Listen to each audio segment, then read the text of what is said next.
When it becomes this clear that you're probably getting played, I think all you can do is just accept it and move on. You are Locked On Canes, your daily podcast on the Miami Hurricanes, part of the Locked On Podcast Network, your team every day.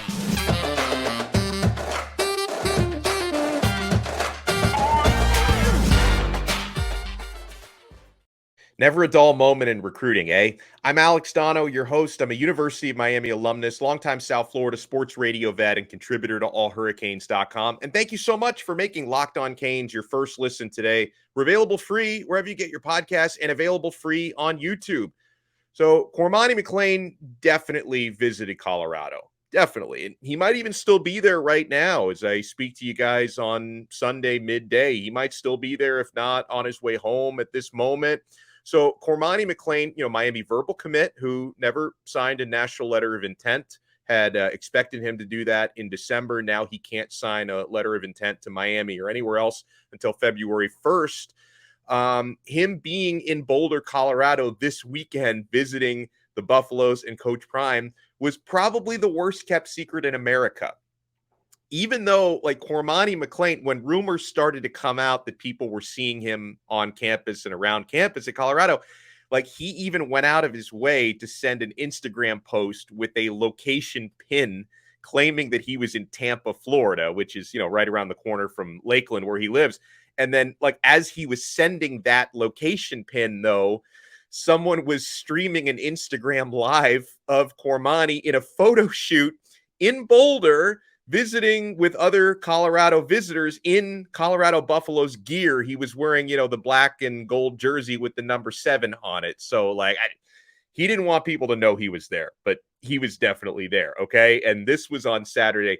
This came a day after Miami reportedly sent, according to On3, they reportedly sent basically their entire defensive coaching staff, Miami did, to Lakeland High School to visit with Cormani. The problem was, they got there. He wasn't there. He no-showed the visit because he was on his way to Colorado, right? And then Miami ends up, I think Miami probably played it off about as well as he could. So they ended up spending some time there with the Lakeland coaches, answering some questions. I guess you try to keep the relationships going with the coaches because even the Lakeland coaches apparently didn't know where Cormani McClain was at that time. It's crazy. Now, one of the things that I've been asked a lot, and I don't have an answer to it, I can only give you an educated guess, okay? I've been asked a lot the last couple of days. Well, Donno, if the coaches went out there to visit him, was it a surprise visit? Like, it's none of their if he's not there, that's not their business. Like, how are you just going to show up and assume the young man is there? I don't know. Like, I find it very unlikely that they would show up to a visit at his high school without having let someone know. Like, did they let Cormani know, his mother know, his Lakeland coaches know, the administration there at Lakeland? Because you probably can't just show up without letting, the principal or somebody know you're showing up for a visit. So I would imagine somebody knew about it, and that word should have gotten to Cormani if Cormani didn't know about it himself. But that's an assumption on my part. It's only an educated guess, okay? Because I can't imagine Miami sending a big contingent of coaches up there if they didn't even know for sure he was going to be there to visit. Like, don't you make sure somebody's not going to be on vacation or planning a trip there? So I think he knew that they were coming. All right. Now, at the same time, I can still have a smile on my face when I talk about all of this for some simple reasons here. Like, when you're dealing with 18-year-olds, there is a factor of unpredictability.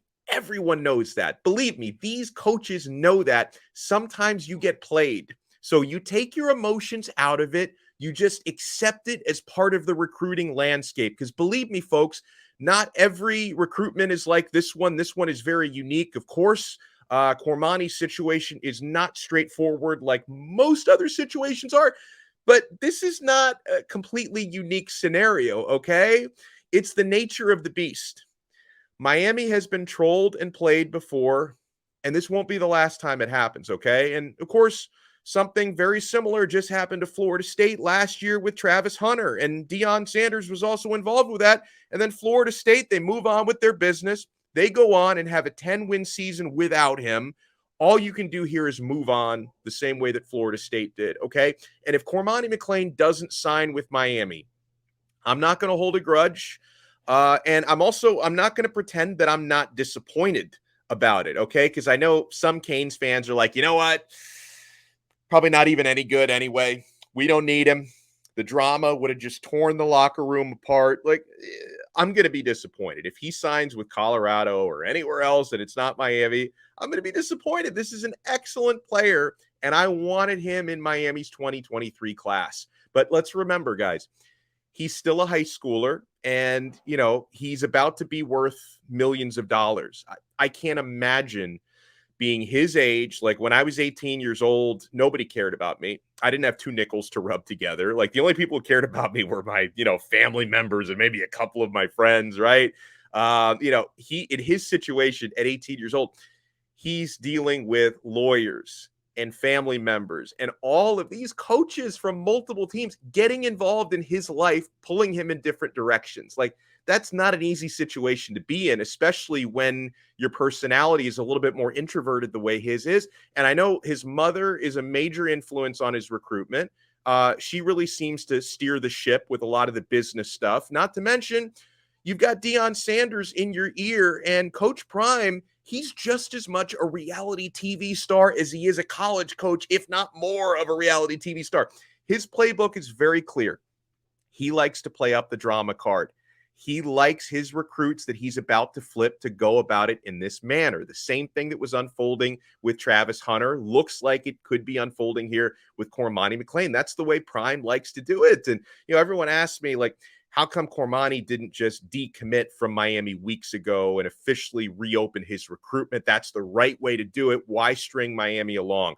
Guys, it's hard to speculate. Like, I don't really want to speculate because I don't know what his considerations were, if he felt like maybe this is the best way, or if probably not even him, probably somebody around him feels like maybe this is the best way to leverage the best possible NIL deal. Maybe he just doesn't like confrontations, because you remember when Cormani McClain verbally committed to Miami back in October, everyone thought he was about to verbally commit to Florida.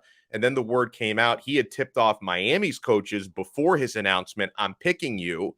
And he didn't bother to tell Florida coaches that he wasn't. So they went into that. And I know they were very upset afterwards about the way he went about it. He's just, I don't know. He moves to the beat of his own drum. He's not a confrontational guy. That's not really the way he does it. Like, he's notoriously hard to read. And, he notoriously likes to work in silence. And it's why so much of what's been written about him and said about him over the last couple months is based on secondary and tertiary sources and not really based on what he says. Although I know what he has been telling people up until a couple of weeks ago is Miami has nothing to worry about. Like, he said that right to the face of my colleague Brian Smith a couple weeks ago at Under Armour All-America. He said, I'm coming to Miami. I'm going to sign with Miami. That's what he said. So, if he's going about it a different way behind the scenes, that's his business, not mine. Okay.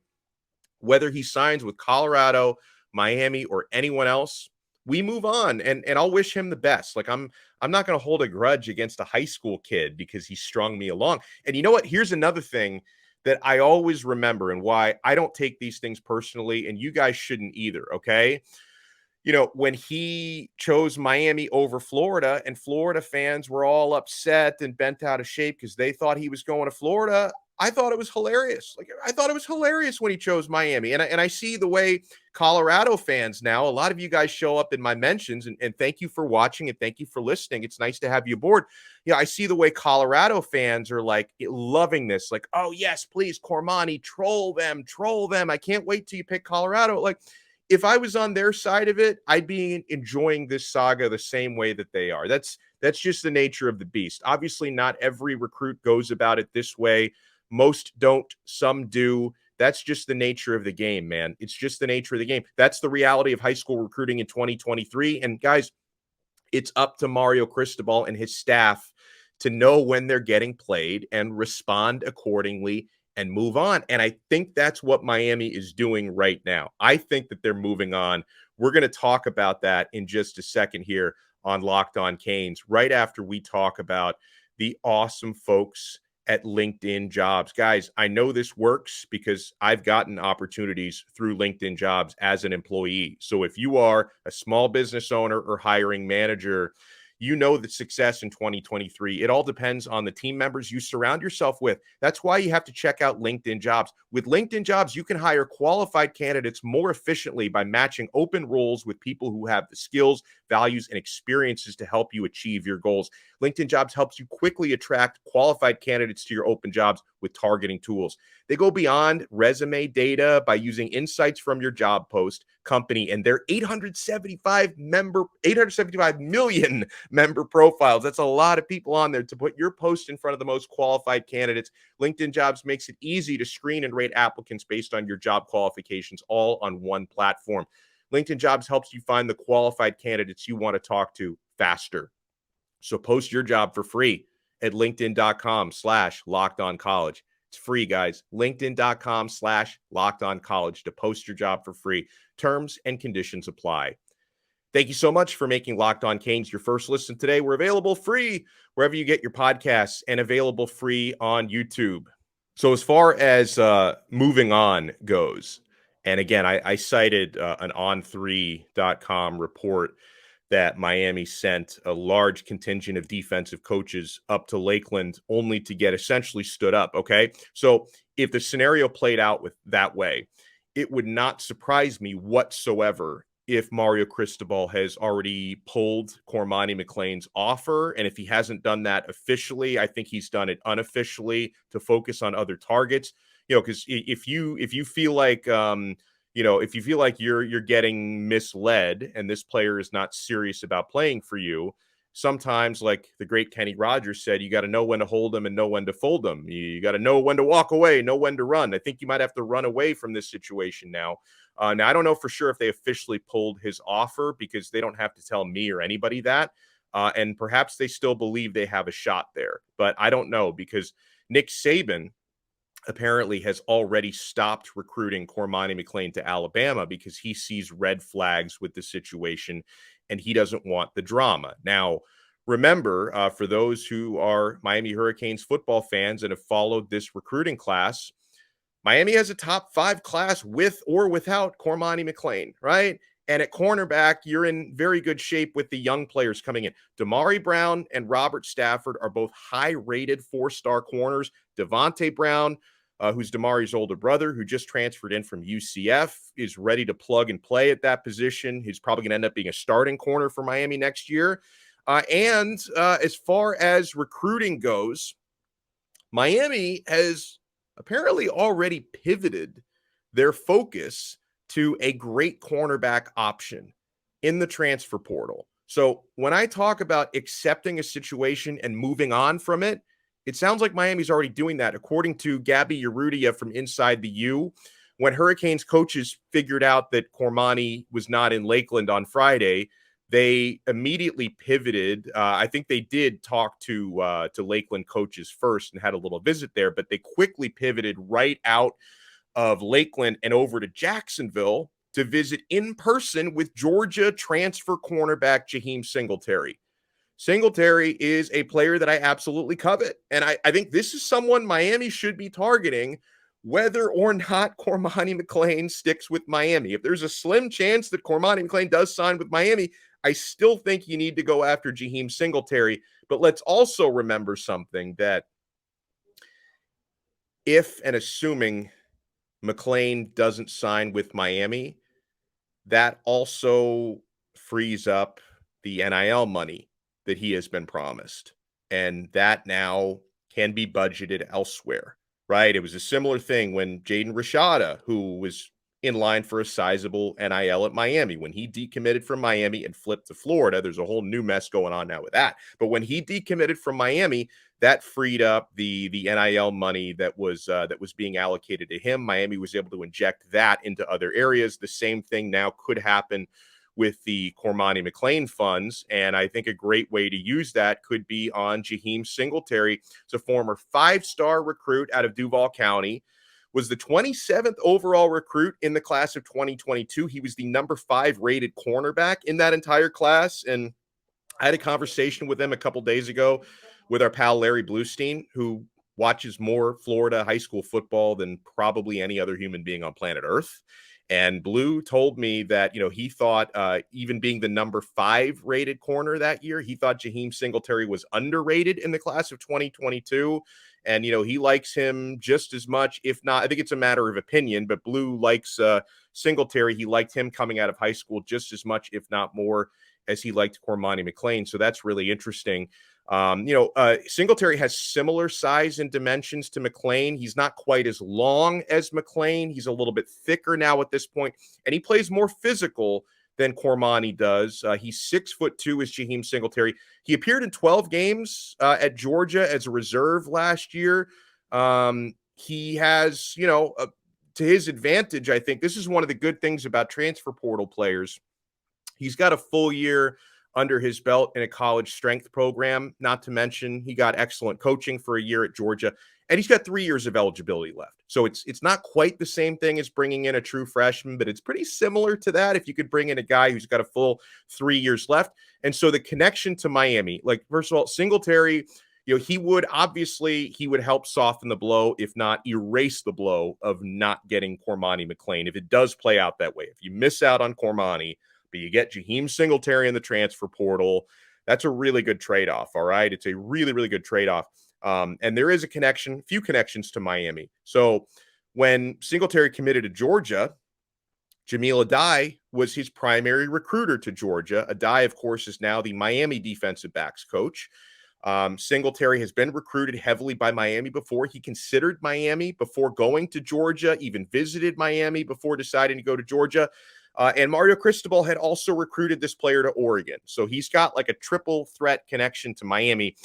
I'm not saying it's a slam dunk for Miami, okay? Because you have to watch out with a few different schools. Oregon does get brought up for him, but you also, I think probably the primary competition would come from Florida State and even perhaps Florida as well. And the big advantage that Florida would have is being so close to Singletary's hometown of Jacksonville, that he could be, right there around the corner from his family, and he wouldn't have to be far from home. And Florida State fans seem pretty I think Florida State might be even the bigger threat than Florida. FSU fans seem pretty confident, and they're curious to see if Pat Surtain, who just landed the defensive backs coaching job there, can make a big splash in recruiting / transfer portal right away and help lure this player to Tallahassee. But from Miami's standpoint, I can tell you a couple things. Number one, Miami is going to go very hard for Jaheim Singletary. They're really going to go strong into this recruitment. And we know Miami, obviously, very competitive from an NIL standpoint, especially if they're not getting Cormani. There's going to be a reallocation of that budget that could, go into from Ruiz and company, and a reallocation of that budget that could make a strong push at Jaheim Singletary. And, the fact that Miami made first contact, because it sounds to me like the first coaching staff to see him in person, because they had an in-person conversation with him. I don't know if Miami's going to get the last conversation with him, because I'm sure Singletary is going to go through the whole process here and make a handful of visits. But, Miami being in front of the pack on this one and getting that first contact with him, that can only be a good thing. It cannot be a bad thing. Okay. So yeah, expecting Miami to completely pivot here to Jaheim Singletary. And this is a player Miami should be going after, even if for whatever reason they still feel confident about landing Cormani McClain. I feel pretty confident overall about what Miami is doing. We have some wide receiver options. Now, Miami did lose a commitment from a quarterback that I liked. I will explain what's going on there when we come back here on Locked On Canes. Guys, I hope you've been on BetOnline. BetOnline.net is your number one source for sports betting info, stats, news, and analysis. Get the latest odds and trends for every professional and amateur league out there. From pro football, we got playoffs going on, my friends. Ooh, you get all the numbers, all the analytics, all the statistical edges on everything at BetOnline, as it's a busy playoff weekend. We've got it all at betonline.net. Basketball, soccer, hockey, everything. And if you love sports podcasts, yeah, you can even find those at BetOnline as well. We're always the fastest and easiest way to get your betting info. So head to the website today or use your mobile device to learn more. BetOnline, where the game starts. Thank you so much for making Locked On Canes your first listen today, even on a Sunday. Make sure for your second listen, you check out my dudes, Andy Patton and Isaac Shade, on the newest member of the Locked On College family, Locked On College Basketball. Guys, the expert analysis and the interviews you need. And Miami's hoops team unfortunately fell in overtime to NC State, but the Canes are still having a nice season. You can hear about them and everything going on at Locked On College Basketball with Isaac Shade and Andy Patton. So make sure to make them your second listen. Miami no longer has a commitment from preferred walk-on quarterback Vic Sutton. He has flipped his commitment. He hadn't signed yet. He was going to sign February 1st or, in the February window. He flipped his commitment yesterday from Miami to Mississippi State.